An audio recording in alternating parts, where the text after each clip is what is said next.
April 8, 1943. 27,000 feet above Cannes, France. The oxygen mask couldn't quite conceal Oberleutnant Ralph Hermikin's grin as he watched the clumsy shapes clawing their way toward his formation through the flawless glass canopy of his Focke-Wulf 190A-5.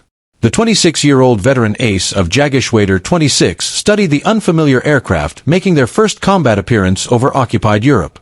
"The Americans have sent us flying milk cans," he radioed to his wingman, laughter audible in his voice as he observed the lumbering Republic P-47 Thunderbolts straining to climb. Below, 16 P-47C Thunderbolts from the 4th Fighter Group struggled upward in disciplined formation, their 2,000 horsepower Pratt & Whitney R-2800 double Wasp engines laboring against their nearly 7-ton bulk. To Luftwaffe pilots accustomed to the sleek Spitfires and agile Soviet fighters, these bulbous newcomers seemed absurd. Their barrel-shaped fuselages, domed canopies, undersized wings, and massive propellers looked more like a parody of a fighter plane than a real threat.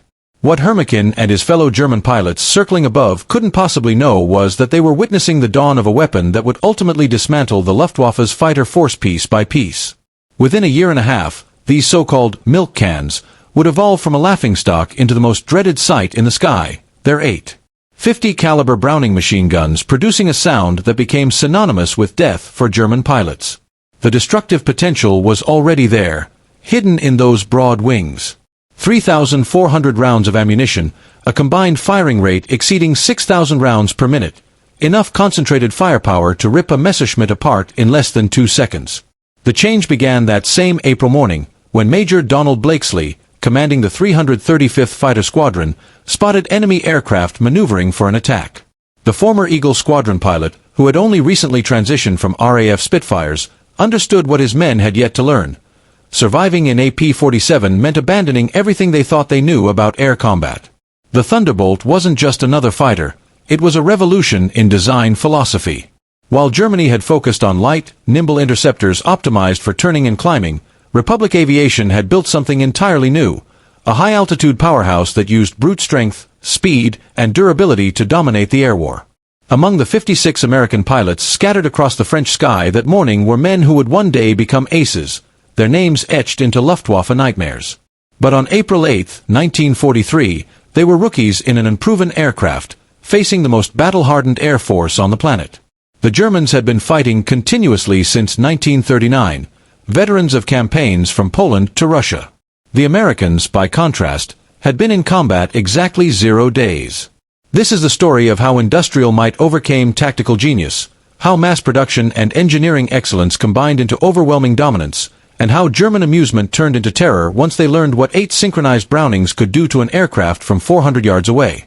The Republic P-47 Thunderbolt was born from desperation in June 1940. As Luftwaffe fighters swept across France, Republic Aviation's chief designer, Alexander Kartveli, a Georgian-born visionary, received urgent orders from the U.S. Army Air Corps for a high-altitude interceptor capable of taking on the best Germany had to offer. What Kartveli produced was something beyond anyone's expectations, a monster that redefined air combat. "It will be a dinosaur," he told his engineers, but a dinosaur with perfect proportions. When the XP-47B prototype first flew on May 6, 1941, it astonished everyone who saw it. At 9,900 pounds empty, it was 65% heavier than its predecessor, the P-43 Lancer. The enormous turbo supercharger system, with its maze of ducts running through the rear fuselage, gave the fighter a swollen, almost awkward look. Test pilots, seeing it for the first time, always asked the same question: does this thing actually fly? Not only did it fly, it excelled where few aircraft could.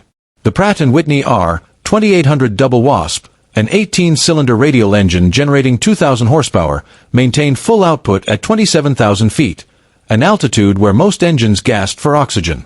The turbo supercharger, fed by exhaust gases, gave the P-47 near sea-level power even in the thin stratosphere. Major Hubert "Hub" Zemke, commander of the 56th Fighter Group training in Bridgeport, Connecticut, initially despised the Thunderbolt. Between September 1942 and January 1943, his unit lost 18 pilots and 41 aircraft in training mishaps. The P-47 killed more Americans in practice than the Germans would in its early months of combat. It ground-looped on landing, torque-rolled on takeoff, and dove so violently that pilots encountered a terrifying new phenomenon, compressibility, when shock waves froze the controls mid-dive. Yet those who mastered it discovered something extraordinary. Lieutenant Robert Johnson, a farm boy from Oklahoma who would later claim 27 aerial victories, described his first flight vividly. It was like strapping yourself to a locomotive. The power was unreal. You didn't fly it, you aimed it. The first clashes of April and May 1943 seemed to confirm every German assumption.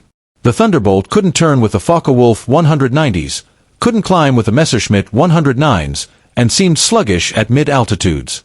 Luftwaffe pilots quickly adapted, attacking from below where the heavy American fighters were slowest, forcing turning engagements where agility counted more than firepower. Hauptmann Joseph Pips Priller, commander of Jägerschwader 26, reported smugly after his first battle, "The new American fighter is easy prey. It flies like a truck, turns like a freight train, and climbs like a pregnant cow. Our men call them Indians, big targets pretending to be warriors." For the moment, the numbers supported that arrogance. During the first month of operations, American fighter groups lost 14 Thunderbolts while managing only 3 confirmed German kills.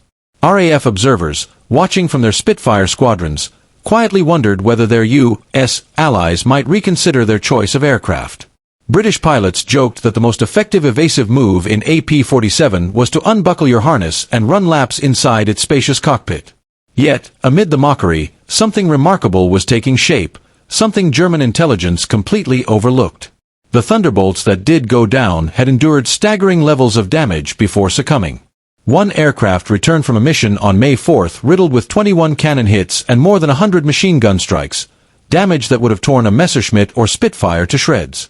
The P-47's massive radial engine, free of fragile coolant systems, shrugged off impacts that would have crippled a liquid-cooled power plant. Even more telling, when Thunderbolt pilots managed to bring their guns to bear, the results were devastating. Its 8.50 caliber Brownings created a dense convergence cone of destruction the Luftwaffe had never experienced.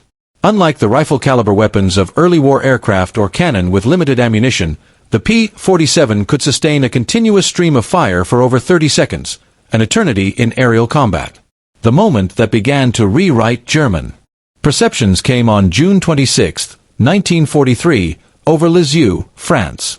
It involved 2nd Lieutenant Robert S. Johnson of the 61st Fighter Squadron and an encounter that became legend among both sides. Johnson's flight of 48 Thunderbolts was returning from an escort mission when they were ambushed by 16 Focke-Wulf 190s from 2/JG-26, led by Hauptmann Wilhelm Ferdinand Galland, the younger brother of the famed Adolf Galland. The Germans executed their attack perfectly, diving out of the sun with the advantage of speed. Johnson, flying rear guard, was caught in a crossfire of multiple attackers and hit almost instantly. 20mm shells exploded across his aircraft.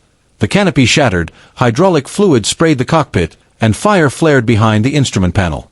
Shrapnel and bullets wounded Johnson in the nose and leg. Attempting to bail out, he found his canopy jammed. One cannon round had detonated in the track, fusing it shut. He was trapped inside a burning airplane at 27,000 feet. What followed defied every known rule of aircraft survivability. With his windshield coated in oil, his engine barely running, and his flight controls half responsive, Johnson somehow leveled the stricken P-47 and aimed it toward the English coast. Against all logic, the Thunderbolt kept flying. Then things grew worse. A lone Focke-Wulf 190, flown by an unidentified pilot from 2/JG-26, spotted the wounded American limping along at barely 170 miles per hour. Historians have never conclusively identified the German pilot, though several candidates appear in Luftwaffe records from that day. What unfolded next became one of the most astonishing duels in aviation history. The German closed in and unleashed a full burst from his 420mm cannon and 213mm machine guns. Johnson, unable to maneuver, crouched behind his armor plating and prayed. The Thunderbolt absorbed the entire cannon load. The attacker then swung around and fired again with his remaining machine gun ammunition. Still the American aircraft refused to die. The German eased alongside, staring in disbelief. Johnson later recalled the pilot's face, young, fair-haired. his expression shifting from smug certainty to bewilderment and finally to reluctant awe. The German saluted, shook his head in amazement, and banked away, his guns empty. Johnson somehow coaxed his battered fighter across the channel, landing at Manston just as the engine gave out on the runway. The crew chief quit counting bullet holes after reaching 200. One shell had exploded inches from Johnson's head, another had struck the armor plate behind his seat. The engine block was shredded, control cables nearly severed, and 3 of the 4 main longerons, the fuselage's structural backbone, were shot through. Yet the Thunderbolt had delivered its pilot home alive. The miracle of Johnson's return stunned both sides. American engineers examining the wreck realized they had underestimated their own creation. German analysts at Jageschwader 26 initially dismissed reports as exaggeration. No aircraft could possibly absorb that level of punishment, but eyewitness statements from several of their own pilots confirmed it. The Thunderbolt had survived everything their best fighters could unleash. By July 1943, U.S. pilots were beginning to unlock the aircraft's true potential. Lieutenant Colonel Hubert "Hub" Zemke, commander of the 56 Fighter Group, discovered the winning formula through costly trial and error. His instructions were simple and absolute. Don't turn with them. Don't climb with them down low. Use your mass. Use your power. Use your guns. The Thunderbolt's enormous weight, once mocked as a handicap, became its greatest weapon. In a dive, nothing on Earth could catch it. From 30,000 feet, a P-47 could exceed 550 miles per hour, faster than any German aircraft could achieve even in a vertical dive. That energy could then be converted into altitude during a zoom climb that left enemy fighters floundering below. Captain Walker "Bud" Mahurin, soon to become one of America's first European aces, perfected what came to be known as boom and zoom tactics, though his pilots nicknamed it the Thunderbolt turkey shoot. Rather than engage in swirling dogfights, P-47 squadrons climbed to high altitude, often above 30,000 feet, beyond the effective reach of most German interceptors. When Luftwaffe fighters appeared below, the Thunderbolts rolled inverted and dove, accelerating to incredible speeds that made defensive shooting nearly impossible. At the bottom of those dives, the American heavy machine guns would come alive. Surviving Luftwaffe pilots later described it as flying into a solid wall of lead, an unbroken storm of metal that shredded anything caught within it. Enemy aircraft didn't merely fall, they were erased, torn apart by the sheer density of firepower. The true revelation of what American engineering had produced came on August 17, 1943, during the twin raids on Schweinfurt and Regensburg, the deepest penetrations into German territory attempted so far. The mission would reveal both the Thunderbolt's flaws, particularly its limited range even with drop tanks, and its terrifying potential when used correctly. Major David Schilling, leading the 62nd Fighter Squadron, spotted a formation of Messerschmitt Bf-110 Zerstorer aircraft maneuvering to attack the B-17 bombers with heavy cannon and rocket armament. The twin-engine German interceptors, powerful but unwieldy, were purpose-built bomber killers. Schilling's flight of 4 P-47s rolled into a steep dive from 28,000 feet. Unteroffizier Heinrich Roth, a gunner aboard one of the Bf-110s who survived, later recalled during interrogation, "The Americans came down like hammers from heaven. I fired at 800 meters, saw my rounds hit one of them, but the P-47 didn't even flinch. Then he opened fire. The aircraft ahead of us simply ceased to exist. It wasn't shot down, it was destroyed. The wings tore away, the tail vanished, the cockpit burst apart. In 2 seconds, there was nothing left but fragments." Within 60 seconds, 8 Bf-110s and 10 Messerschmitts were obliterated. The German pilots had never witnessed such concentrated destructive power. Each P-47 carried 425 rounds per gun, totaling 3,400 rounds, almost 900 pounds of ammunition. At the typical convergence range of 300 yards, the ballistic paths of all 8 guns intersected in a space barely 6 feet across. Anything within that zone faced nearly 100 half-inch bullets per second, each traveling at 2,900 feet per second. The ammunition itself reflected America's unmatched industrial capacity. While German fighters carried limited cannon rounds, often no more than 120 to 200 per gun, Thunderbolt pilots could keep firing for over half a minute, an eternity in aerial combat. Standard belts combined armor-piercing incendiary, API, API tracer, and ball ammunition, designed to not just puncture but ignite. Lieutenant Colonel Francis "Gabby" Gabreski, who would become the top American ace in Europe with 28 victories, put it bluntly, "When you hit them with all 8, they don't just go down, they explode." I once saw a 109 literally split in half, the tail spun off one way, the wings another. The pilot never had a chance to realize what happened. By September 1943, the Luftwaffe was learning a new and frightening truth. The Thunderbolt grew stronger. The higher it climbed. Its turbo-supercharged R-2800 double Wasp engine maintained full-rated power at 30,000 feet, while German fighters, relying on single or dual-stage mechanical superchargers, lost performance sharply above 25,000. Oberleutnant Hans Philipp, one of Germany's most celebrated aces with 206 victories, encountered this harsh reality, fatally, on October 8, 1943. Leading Jageschwader 1 against a formation of B-17s at 28,000 feet over Bremen, Philipp found his Focke-Wulf 190A, sick, sluggish, and gasping for air. The BMW 801 engine, so formidable at low and medium altitudes, struggled for oxygen nearly 6 miles above the Earth. When the 56th Fighter Group's Thunderbolts dove from 32,000 feet, the German formation was defenseless. Robert Johnson, now a seasoned ace in the making, spotted Philipp's distinctively painted FW-190.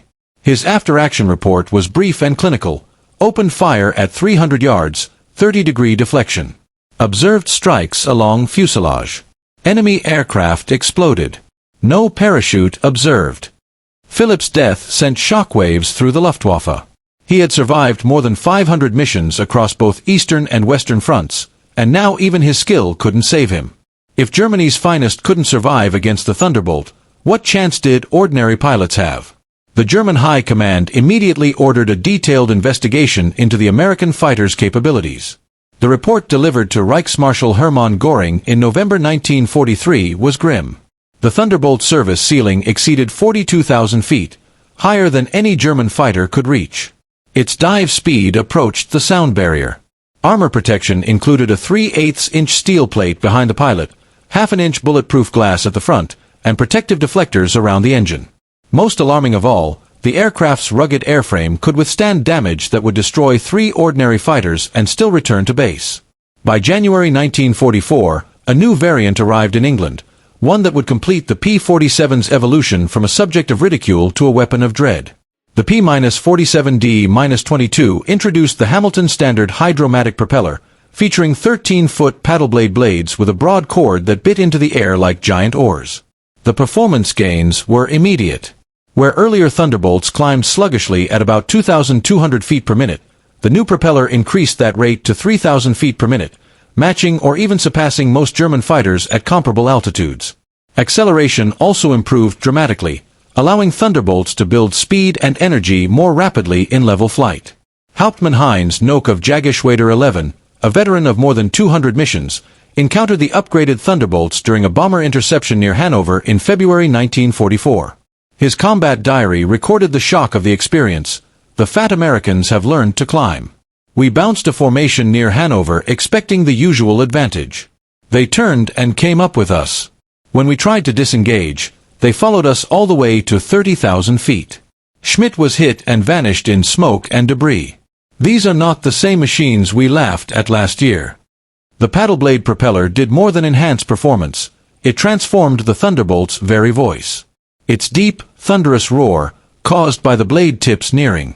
At those steep attack angles, the American .50 caliber guns unleashed a terrifying chorus of destruction. Surviving German airmen later described facing a solid wall of metal. The intersecting streams of fire created a deadly convergence zone no aircraft could survive.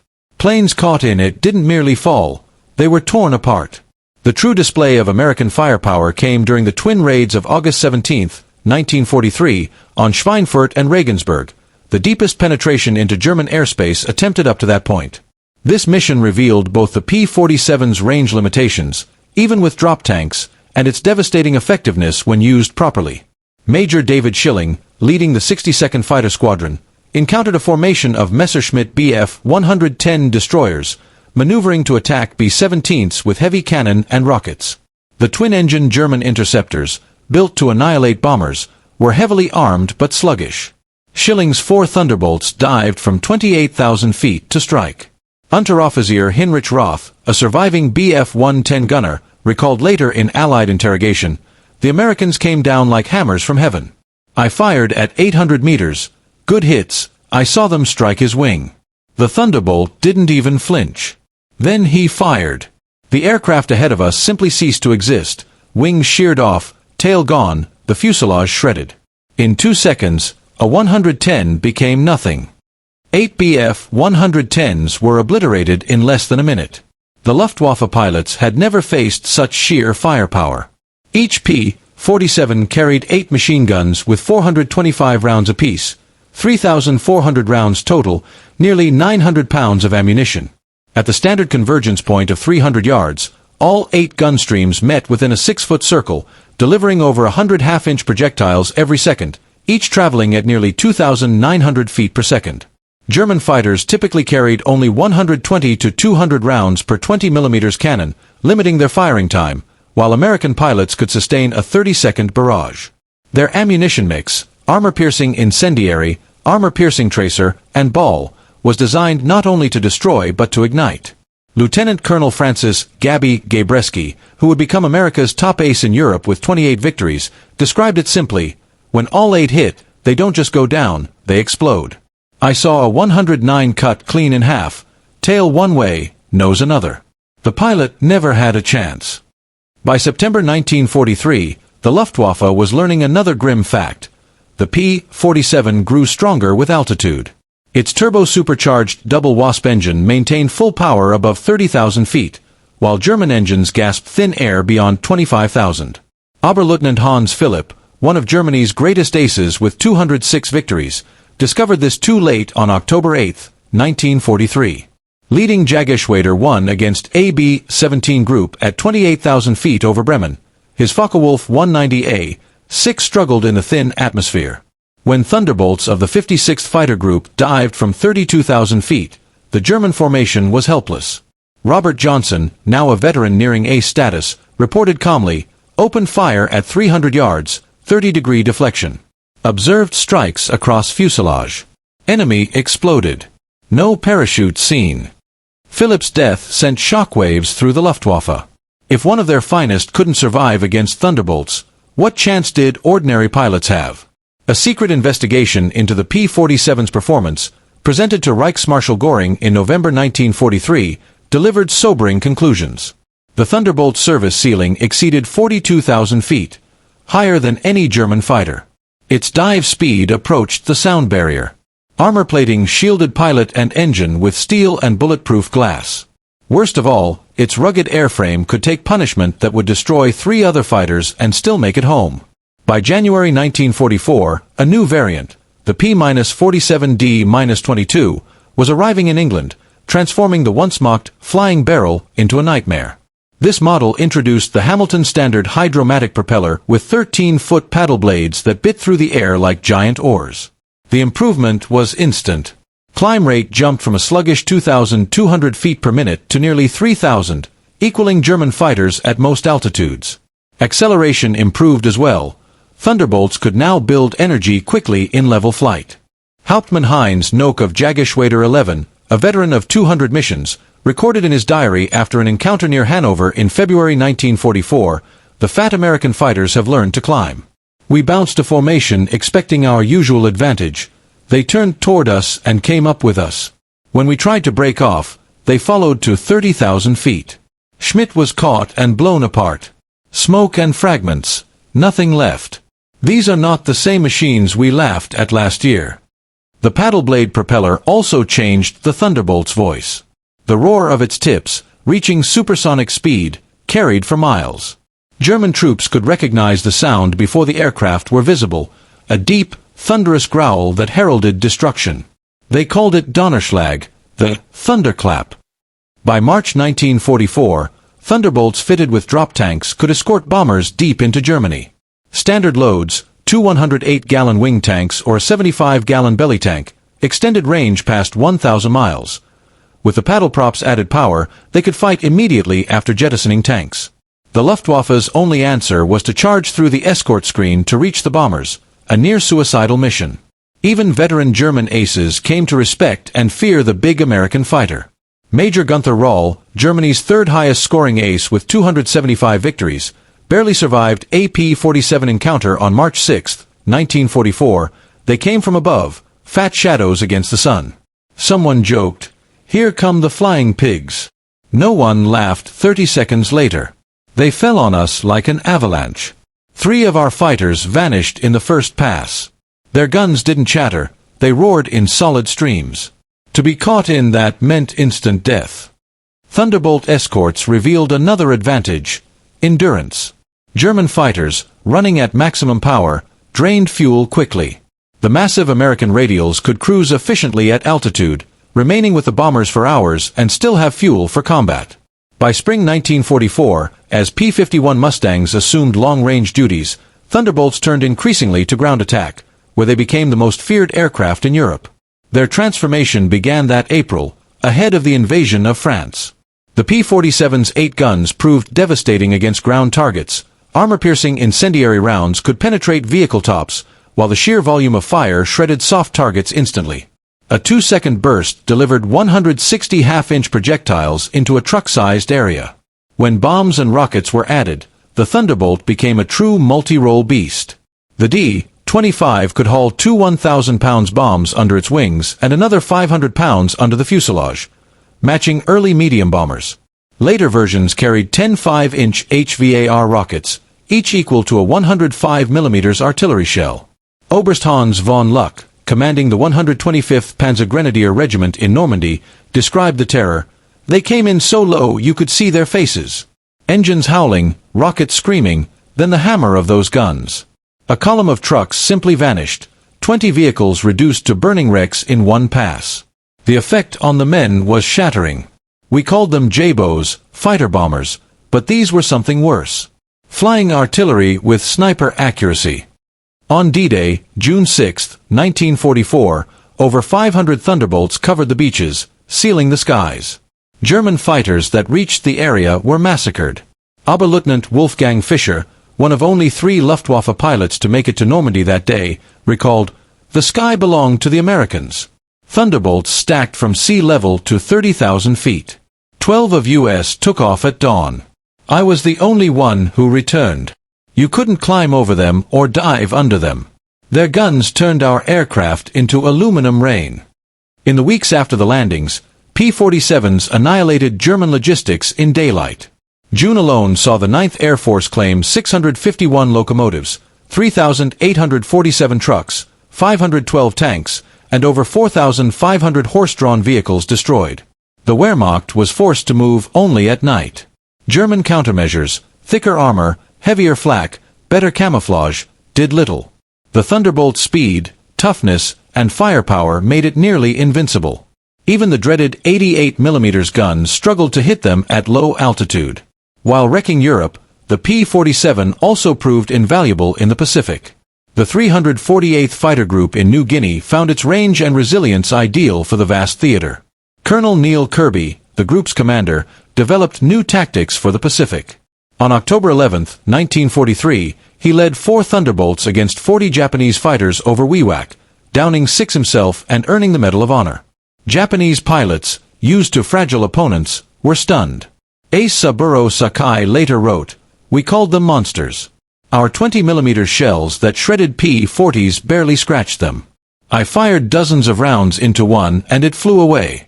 Their return fire was dreadful, streams of bullets that tore planes apart."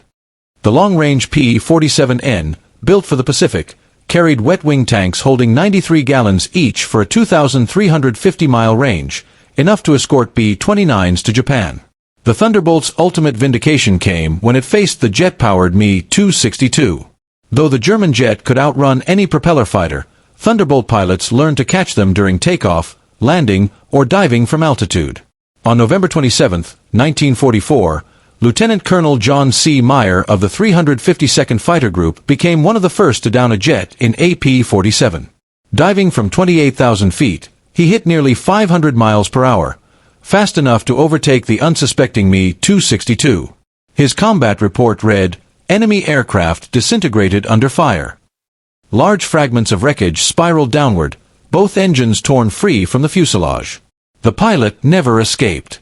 Concentrated bursts from the 8.50 caliber guns proved far deadlier against jet aircraft than anyone had expected.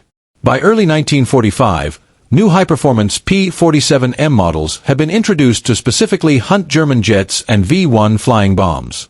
With water methanol injection raising power to 2,800 horsepower and streamlined aerodynamics, these ultimate Thunderbolts could reach 470 miles per hour at 30,000 feet, fast enough to challenge jets under the right conditions. Major George Bostwick, leading the 63rd Fighter Squadron, downed two Me-262s in March 1945. His after-action report summed it up bluntly: "The jets are quicker, but they can't turn, and they can't take a hit. One good burst from our guns, and they come apart like paper. They have to slow down to go after bombers, then we strike." The peak display of American industrial strength came during Operation Bodenplatte, the Luftwaffe's desperate New Year's Day 1945 offensive meant to cripple Allied air power. Nearly 900 German fighters, flown by their last veteran pilots, struck airfields across Belgium and the Netherlands. At Y-34 airfield near Metz, home to the 365th Fighter Group's Thunderbolts, the attackers initially succeeded, destroying 22 P-47s on the ground. A captured German pilot, brought before the American command post, sneered and pointed toward the flaming wrecks. "What do you think of that?" he asked mockingly. Major George Brooking pointed toward the maintenance crews already clearing debris and preparing new stands. "By tomorrow, we'll have 40 more," he replied. "How long will it take you to replace your pilots?" The prisoner's grin vanished. Within 2 days, brand new P-47D-40S had arrived from England to fill the line. The Luftwaffe's victory was hollow. 271 aircraft and 213 pilots lost, many of them seasoned instructors and leaders they could never replace. The Allies lost 134 aircraft in total, all replaced within a week.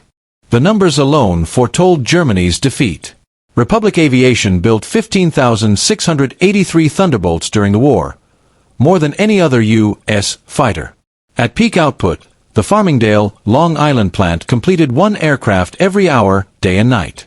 The Evansville, Indiana factory, rising from farmland in 1942, was turning out 500 P-47s per month by 1944. Each fighter required 65,000 parts, 8 miles of wiring, 2,000 pounds of aluminum, and 300 pounds of rubber. The Pratt & Whitney engine alone held 2,400 precision-machined components. Yet American workers, many women who had never seen an airplane before Pearl Harbor, assembled these machines with wartime accuracy surpassing peacetime standards. Ammunition production was equally staggering.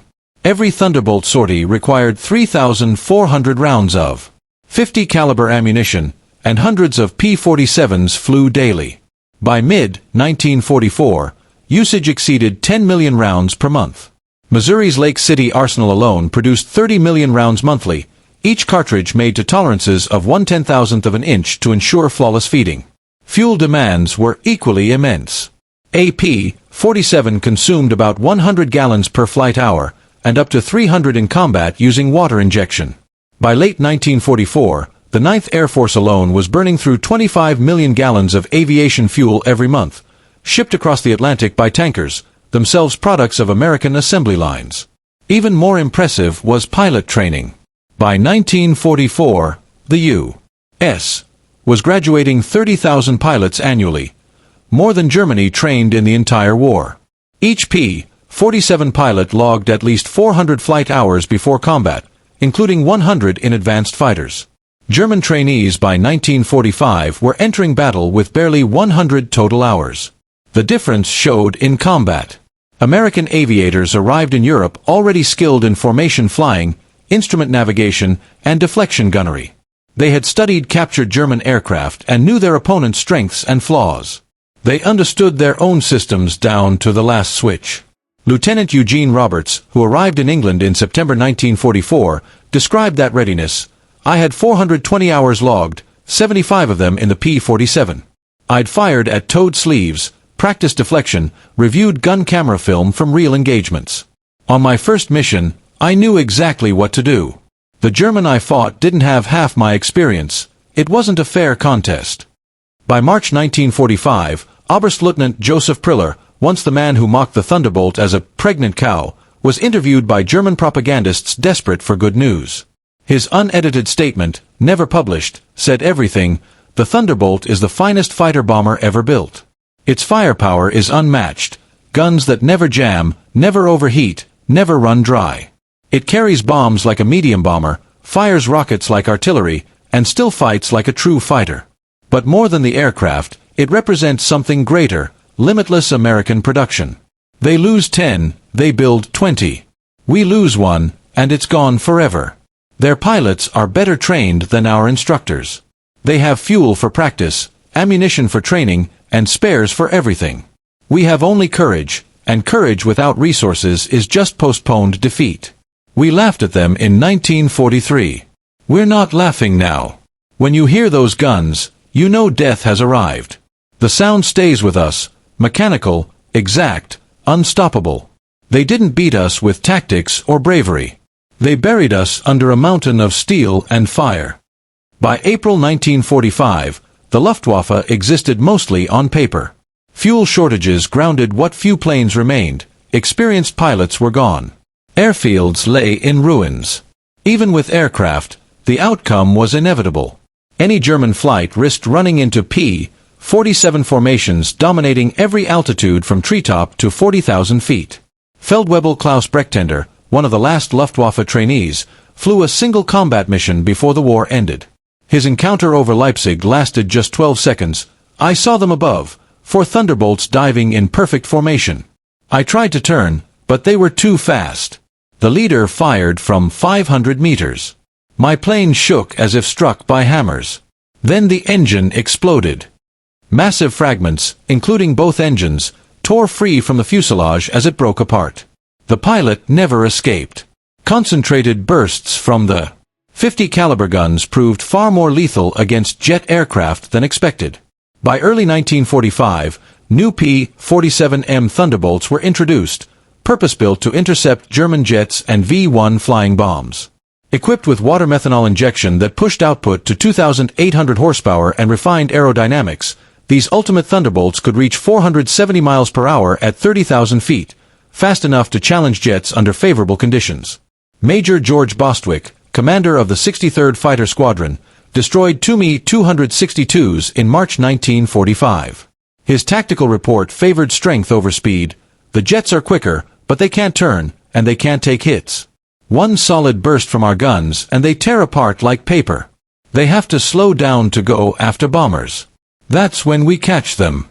The clearest example of American industrial power came during Operation Bodenplatte, the Luftwaffe's last-ditch attempt to cripple Allied air forces on January 1, 1945.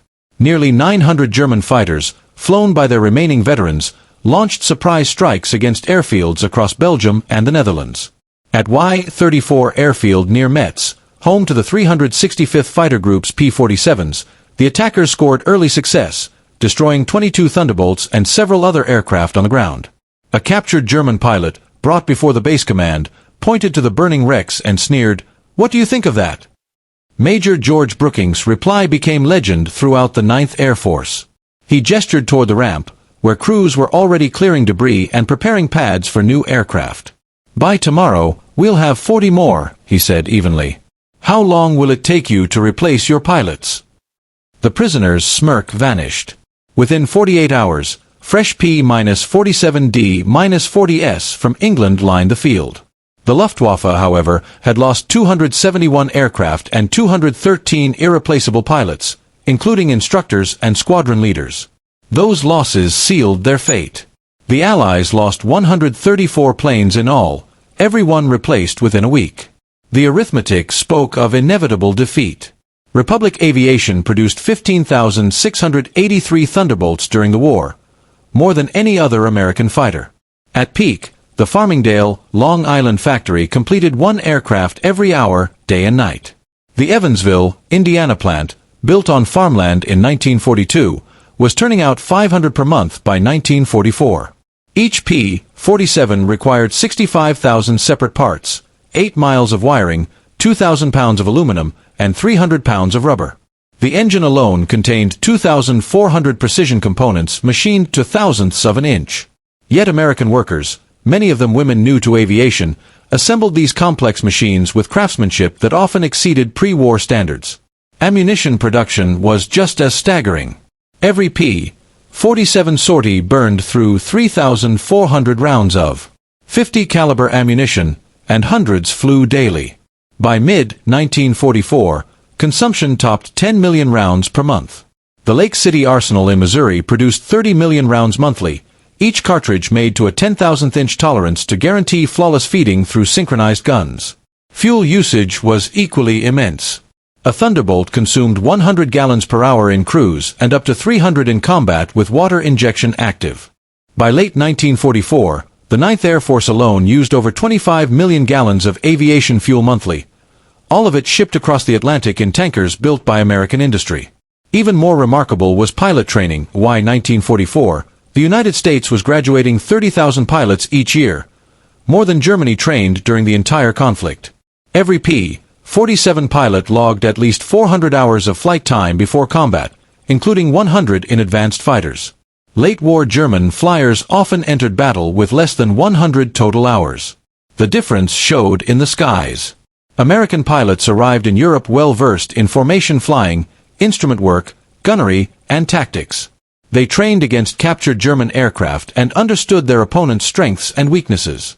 They knew their machines thoroughly, something few German pilots could claim. Lieutenant Eugene Roberts, arriving in England in September 1944, illustrated this edge. I had 420 hours in my logbook, 75 of them in the P-47. I'd fired at towed sleeves, practiced deflection shots, studied gun camera footage. On my first mission, I knew exactly what to do. The German I faced didn't have half my experience. It wasn't a fair fight. In March 1945, Oberstleutnant Joseph Priller, the same ace who once ridiculed the P-47 as a pregnant cow, gave an interview meant to raise German morale. It was never published. Too discouraging. The Thunderbolt is the finest fighter bomber ever made, he admitted. Its firepower is unmatched. Guns that never jam, never overheat, never run dry. It drops bombs like a medium bomber, fires rockets like artillery, and still fights like a true fighter. But the real power lies in what it stands for: limitless American production. They lose 10 and build 20. We lose 1, and it's gone forever. Their pilots are better trained than our instructors. They have fuel, ammunition, and spare parts for everything. We have only courage, and courage without resources is merely delayed defeat. We laughed at them in 1943. We're not laughing now.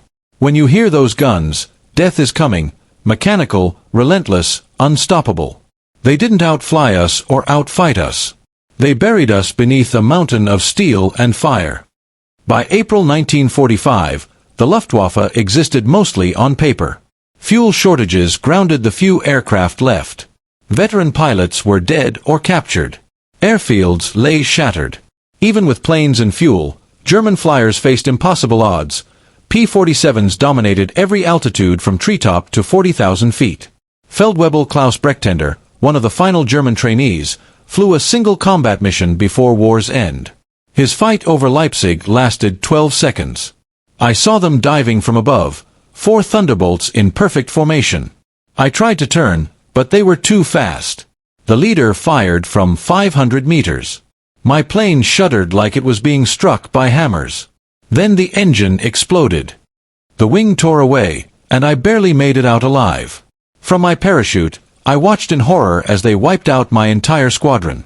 6 fighters gone in less than 60 seconds. The sky filled with burning wreckage and falling men. The psychological toll was devastating. German pilots soon suffered from what medical officers termed jabbo fever, a condition where sheer anxiety caused physical symptoms at the mere mention of Thunderbolts nearby. Seasoned aviators who had once faced Spitfires and Hurricanes without hesitation found themselves physically sick before missions involving P-47s. Even ground troops learned to dread the distant thunder of those engines. Survival meant finding shelter before the attack arrived. The statistics of P-47 operations are staggering. In Europe alone, they destroyed 3,752 enemy aircraft in aerial combat and another 3,315 on the ground.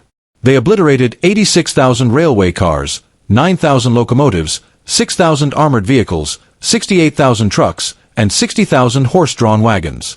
In the Pacific, Thunderbolts accounted for 697 Japanese aircraft in the air, 150 on the ground, 1,500 vehicles, 150 locomotives, and countless barges, ships, and installations.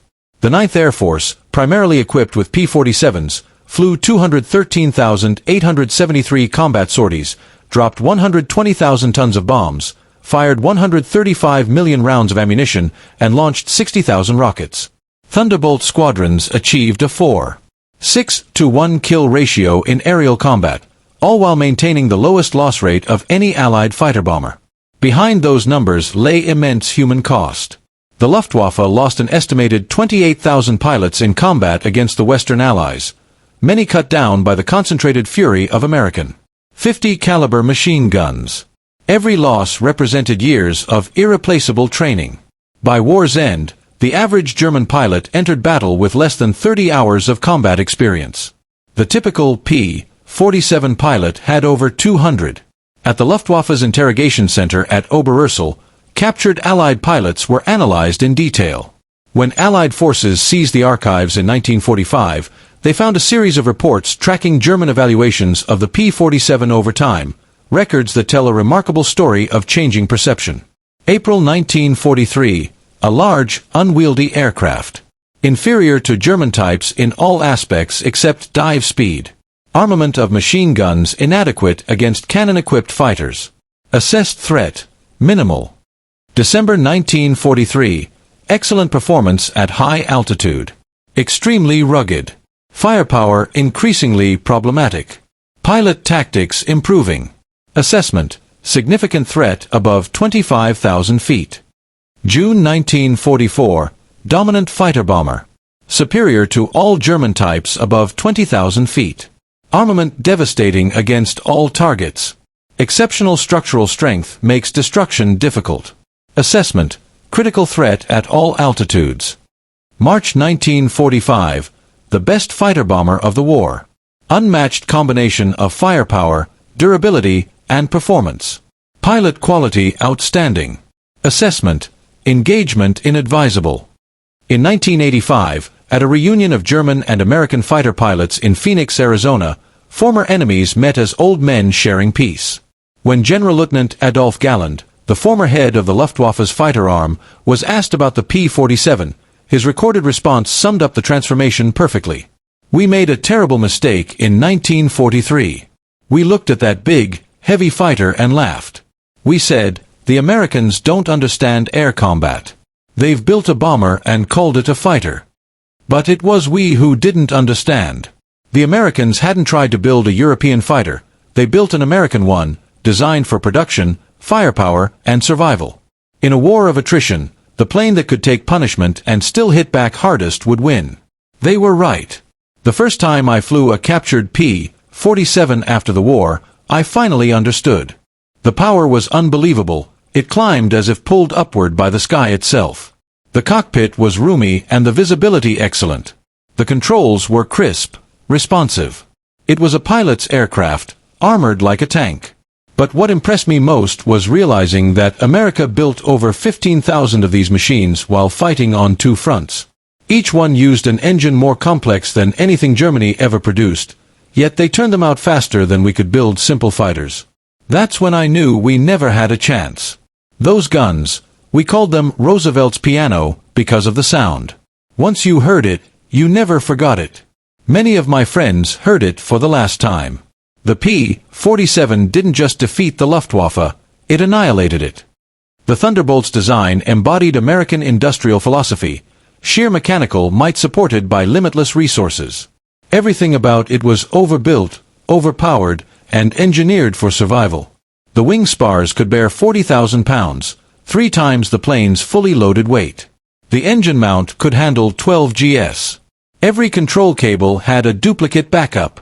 Its ammunition feed system, driven by electric motors, ensured no jamming during high G turns.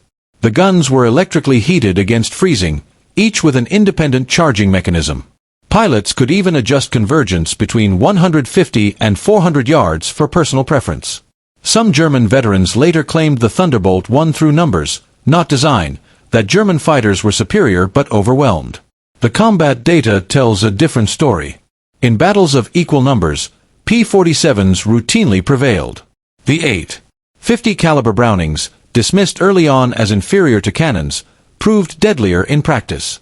Film analysis revealed why. Cannon shells, while more destructive individually, demanded pinpoint accuracy and had limited ammo, often less than 200 rounds total. The Thunderbolt's machine guns, by contrast, threw a dense storm of bullets that guaranteed multiple hits. A 2-second burst could place 20 or more rounds into a fighter-sized target, more than enough to tear it apart. Even the ammunition was superior. American .50 caliber armor-piercing incendiary rounds used a delayed fuse, penetrating before igniting. The incendiary burned at 3,000 degrees Fahrenheit, hot enough to melt aluminum. German 20mm shells often exploded on contact, creating spectacular flashes but sometimes leaving aircraft flyable. The P-47 Thunderbolt remains the heaviest single-engine fighter ever mass-produced. Its empty weight, 10,000 pounds, exceeded the gross weight of some twin-engine planes. Its engine produced more power than entire bomber formations of the previous war. Its guns delivered more destructive force than a platoon of soldiers. And yet, America built thousands, flown by boys barely out of high school and maintained by mechanics who'd been civilians only months earlier. The transformation of German opinion, from laughter to fear, took less than 2 years.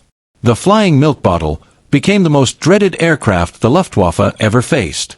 Veterans who had once fought Spitfires, Hurricanes, and Yaks without flinching spoke of P-47s in whispers even decades later. At the U.S. Air Force Museum in Dayton, Ohio, a restored P-47D sits quietly among the legends of aviation. Its display case holds a few spent .50 caliber casings and a strip of gun camera film showing a Focke-Wulf 190 dissolving in gunfire. Beneath it is a quote from an anonymous German pilot, taken from a 1945 interrogation report. "We laughed when we first saw them, fat, ugly American fighters that couldn't turn, couldn't climb, couldn't fight. We stopped laughing when we realized they didn't need to turn or climb. They just pointed those guns, and you ceased to exist." The laughter died with our comrades. The P-47 Thunderbolt entered the war as a joke and ended it as a force of annihilation. Between those moments, 8 synchronized Browning machine guns rewrote the rules of air combat and buried the Luftwaffe under a storm of fire. In April 1943, German pilots mocked it. By May 1945, there were none left to laugh. The thunder had spoken, and the sky belonged to America.